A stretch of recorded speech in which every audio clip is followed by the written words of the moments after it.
Hello, I'm Lin Fu. You're watching ST Live. Singapore's labour market continues to recover in the second quarter of this year, with total employment reaching 99.5% of the pre-pandemic level in December 2019. This is just out from the Ministry of Manpower Labour report. Let's take a look at those numbers now. There are early signs that Singapore's tight labour market is easing, with job vacancies shrinking to 126,100 in June this year, after 7 straight quarters of increase.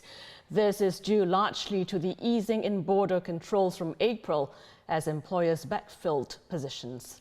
In June this year, 66,500 jobs were filled. That's significantly higher than the 42,000 in the first quarter of this year.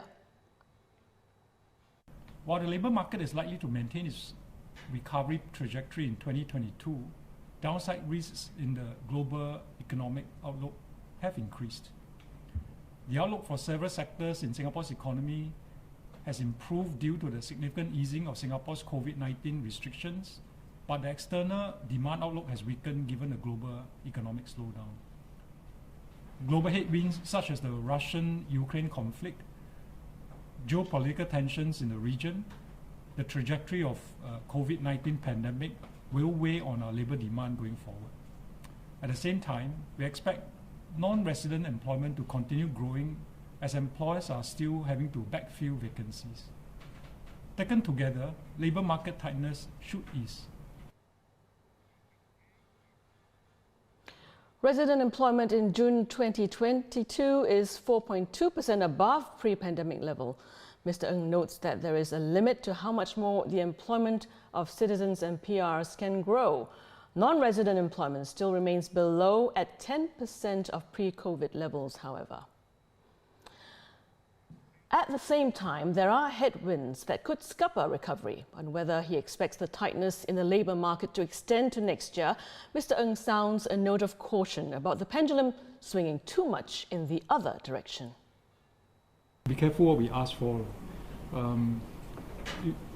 You all may know Foodpanda, C Group already have some layoffs.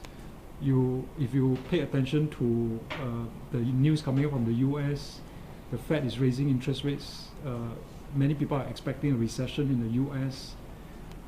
So the labour demand could ease sooner than you think, and it may not necessarily be a good situation. So it's one of those things where it is tight now. We do expect some easing, as I think our briefs has mentioned, but we actually hope the easing isn't too much.